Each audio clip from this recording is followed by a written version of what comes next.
Okay, let's say the parents are a parent is getting the child ready to go. They're at home. Um, the best thing I can think of as the ultimate reminder that you got a child left behind in the car is just a simple work vest. I don't know if you can read it or not, but I wrote on here that says baby vest. And I would have that on the front and on the back, and maybe even a picture of your child, or even a pocket for your smartphone. So you got the kid ready to go to daycare, let's say. You put your smart baby vest on. Go load your child in the car, and you're off to daycare. So maybe you have a case of road rage. Maybe you get a phone call or text, something like that. Uh, maybe you got problems at work, and so you forget about your child being in the car. So we'll call it distracted driving. So you get to work and you forgot your child, but you get out.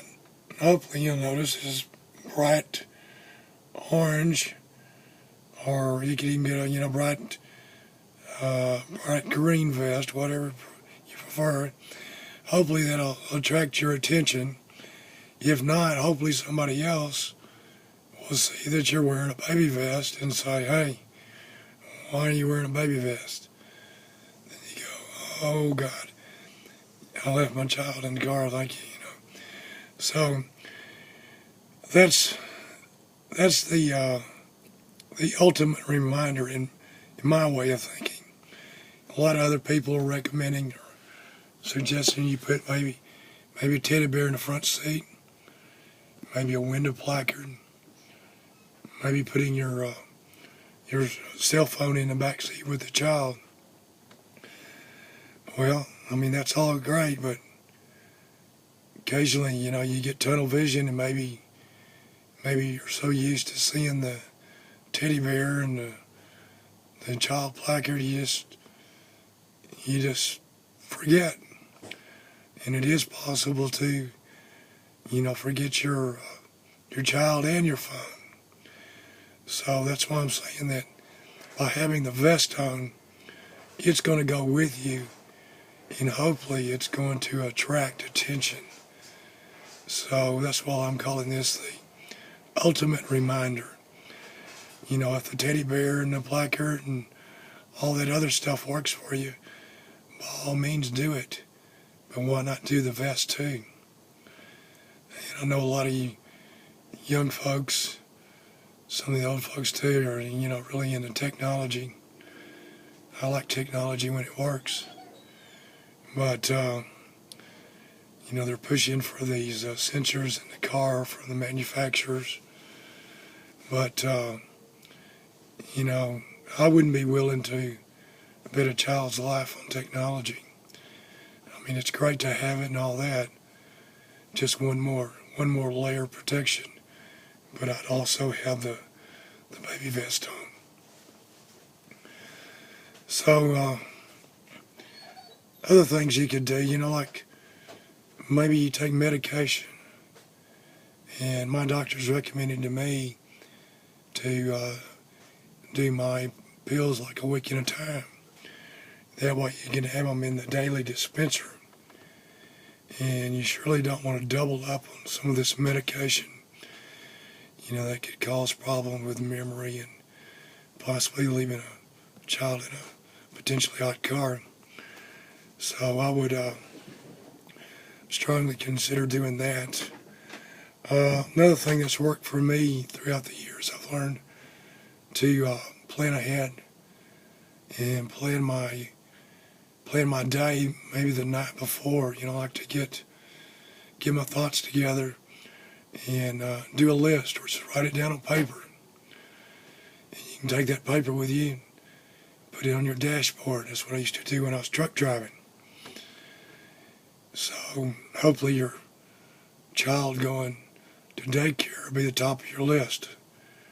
I would try to do that first, and hopefully you've planned ahead and you've got extra time scheduled to get to work. So you drop your kid off, and so you head off to work. Well, you got some spare time. Well, maybe this is when you want to fill your car up with gasoline. Go by a Starbucks, whatever, do some texting, whatever. But by this point, you've already done the most important thing, getting your kid out of that car. And another thing, a lot of people, they have problems with road rage or whatever. They get caught up in somebody else's road rage. So I've learned over the years that, if somebody else is having a bad day, I don't make it my bad day too.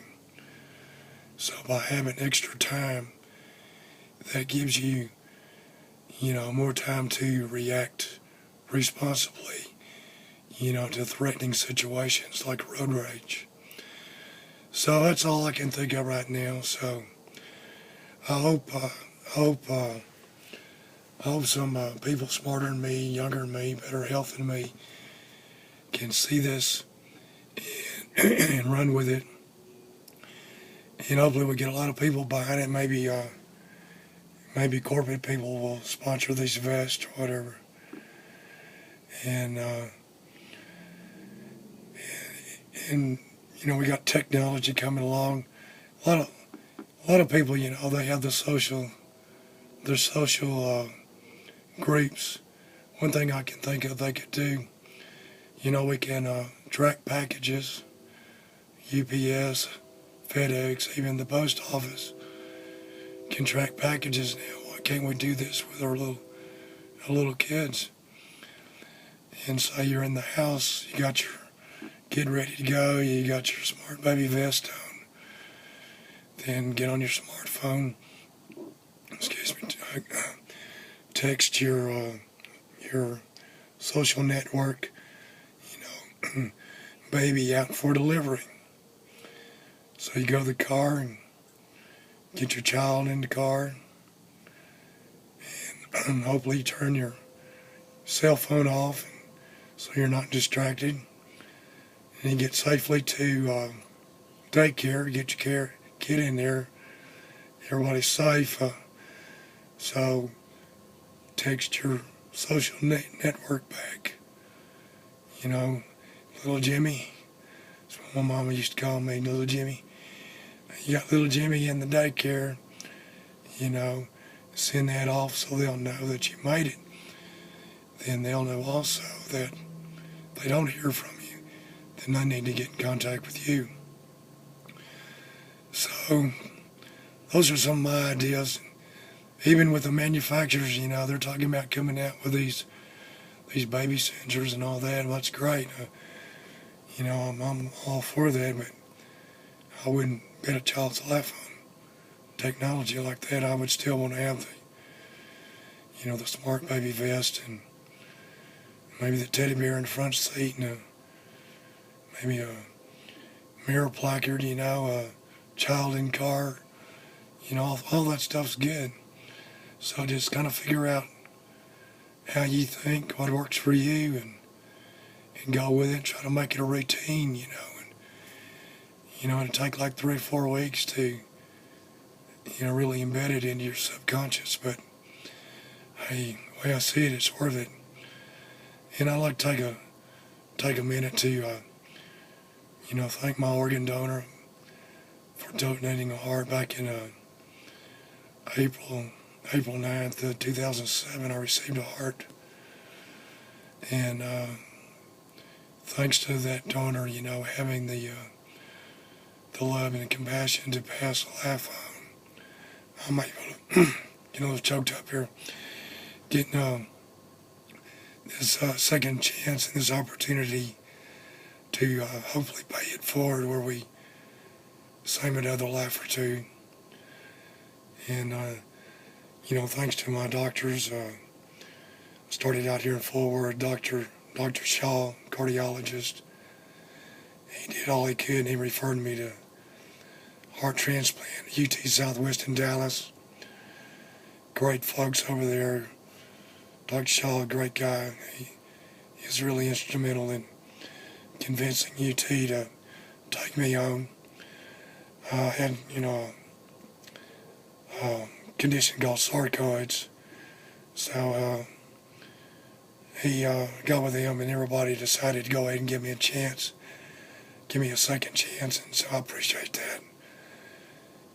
And hopefully we can do some good. And a special shout out to my wife Patty. She encouraged me all the way. So good luck with saving these kids, and thanks a lot.